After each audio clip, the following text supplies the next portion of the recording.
Hello, my friends. It is Jennifer of Brooms by Jenza and the Broom Witch Academy. I am here to talk to you about what I made and why over the past weekend. So this is me, the second in this series, but I'm excited about it. Don't know if it's going to be weekly, monthly.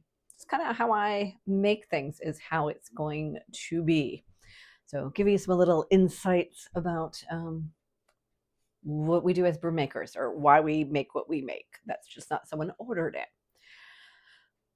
So this past weekend, there was going to be a snowstorm, was a snowstorm Sunday into Monday.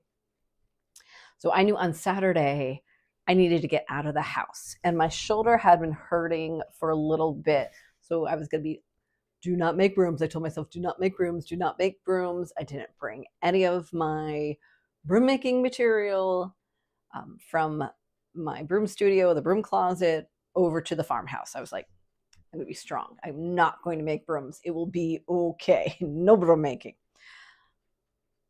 So I was strong. But on Saturday, I was like, I need to get out of the house. We need to go do something because we're going to be stuck in the house, right? Like, so let's get out. And we go to one of our favorite antique malls that also has like a little bit more junky prices because I'm more like secondhand prices, chunky prices. I'm not all about antique prices. You're totally fine. So with that being said, the first thing I found on the first floor was a sweet little dustpan tray. So this might be called a crumb brush or a crumb tray, a butler's tray. So this is for use on a table. So you just sweep right on a table, go over the table. So just get your crumbs off of the table. That's why they're so small. Reason why I grabbed this one is because my son and daughter-in-law love to do things with wood and construction kind of things. And I want to commission some of these so I could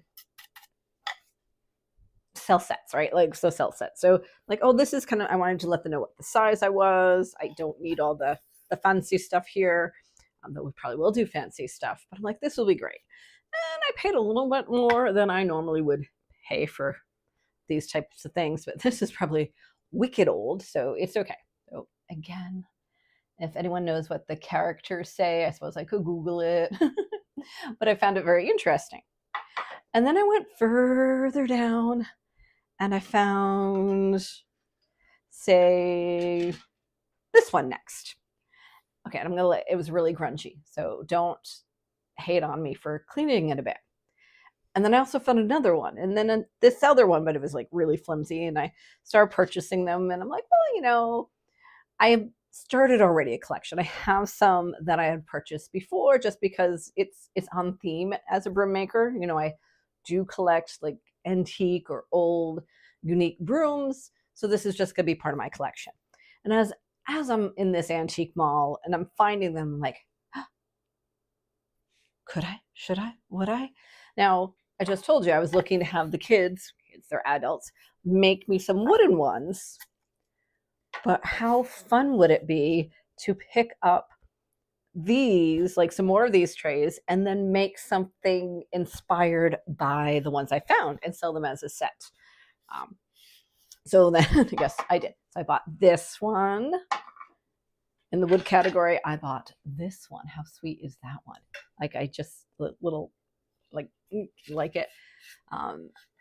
So this is the biggest size for usually you would find for this. But yeah, so nice. So I found that one, and then this one. And then in the metal category, in my travels, so these are Silvernair ones. They're really cool.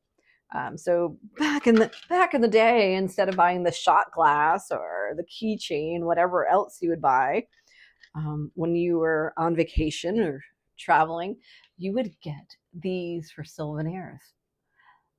Just the incredible, the details. And don't ask me, is it brass? Is it bronze? Is it plated? Is it? I don't know those things. Okay, that's me. I know how to gently clean them, which I've done. If you saw this one, and I'll put before and after pictures, this was all black, and you're like, oh, Mom, you cleaned it. I did. I cleaned it, okay? I didn't like refurbish it, but I did clean so you can see the details. because the colors in that was just, it was so sweet, like just to see that. And then when I cleaned this one and I saw it was like 3 different colors. I believe this is Niagara Falls, by the way. So 3 different colors. So cool.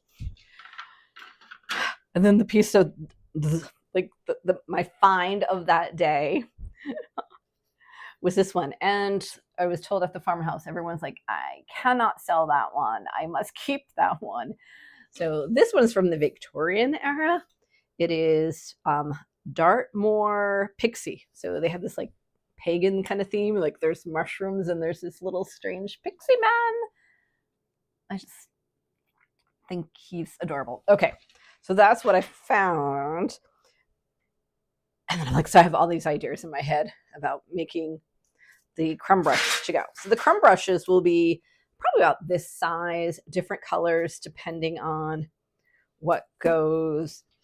You know, if I'm doing make the small one, I want to make sure this is not wider than we're pushing into, because you can put it underneath the table, sweep into it. You can put it on the table, but the underneath the table is better. You know, I'm not saying that every pan will have the same width or every crumb brush of the same width as the pan or tray, but like similar. I don't want them to be overpowering, but they could be this shape, or I love the little hen wing shape. So let me show you some ones that I already had that I'm pretty excited about. So I had done my research on this one. And then when I went to my stash, I found this one. This needs to be cleaned up a bit. It is not by Dartmoor, but is very similar. So this is probably some kind of plating. Again, don't know. This is brass though. So once it cleans up, it'll be closer to that. And this says the Victory. Put your glasses on, Jen. The Victory. And when I looked out, I found some that just said like the Mayflower and other famous boats. So maybe the Victory, you let me know, could be a famous sailing vessel. So this would have been, again, the Victorian era. So cool, so exciting. And I'm sure I'm not the first one. There's cats underneath my feet doing things. So I'm sure I'm not the first one that said, oh, I shall make little brooms that go with the crumb trays. Like, I'm sure this is not, I'm not the first. Like, you know, how are we, you know, I'm sure someone else is doing it somewhere or has, but let me show you ones I've picked up from the past. This one will not be sold. This is like a little set, and I paid way too, in my mind, I paid more than. Do you ever go antiquing and they have the tag, and the tag will have like the booth number and then the price, and you know, so there's multiple numbers on it. And I must have confused the booth number and the price on it. So it's a lot more. This I do know is hammered pewter or aluminum, hammered aluminum. But it is my birthday flower. So it's my birthday month. So I'm going to keep this set, which is a nice little, got your pile of dust. Whoop. You can go in. So this set I keep, unless I find another one. This is like the biggest of them. This is a J&S or JBS, JS&S solid brass, made in England. So that's nice and big. I like that. It's pretty. Oh yeah. Well, is there damage on them? Yeah, they're not new. This one I think is just so sweet too. I don't know, again, material, I don't know. Definitely needs some love. I'm not sure if I'm going to love on that one or just let it go as is on that one. Okay. And lastly, oh, this needs some love because this is going to look so cute. I'm going to come here. So look at this little dainty, tiny one. But if you see, it's like dragons. So it says Souvenir of New York. I look at the back and I think it said Nara Trading, made in Japan. But if you look at the detail, those dragons, they're going to pop when I clean them up. So yeah, so I'm excited. I'm excited about this little path. I'm hoping to have a few available for the Valentine's event I'm doing on February 8th in Webster, Mass. For the Cosmic Cat. Yeah, now I know where that is. So that's, it's not so much what I made, but all the ideas that are going through my head on these, and just making these sets. So as a broom maker, I love to be inspired. I try not to follow too many other broom makers because I don't. There are styles of brooms that's just universal. Like every broom makes them. You're not copying someone. You know, this is not a unique hen wing whisk. But then you have broom makers, say like 3 Moon Brooms, who does this elaborate knot work. And now I see people copying her, but she really kind of started it, or you know, she just like started that. And then, you know, others are following, but she's the one where it originated. You got, I'm going to say it's Meg, but Merc Works, and she's the one that does this stuff. Like she makes pictures in here. Beautiful. She started it. That's her stuff. Like when you know someone, you look at it and say, that's that broom maker. I don't want to make that, right? I want to have other inspiration. So just, this is my inspiration right now. So this is what I made. This is what I bought. And this is why. And I look forward to doing the what I made video that will follow this.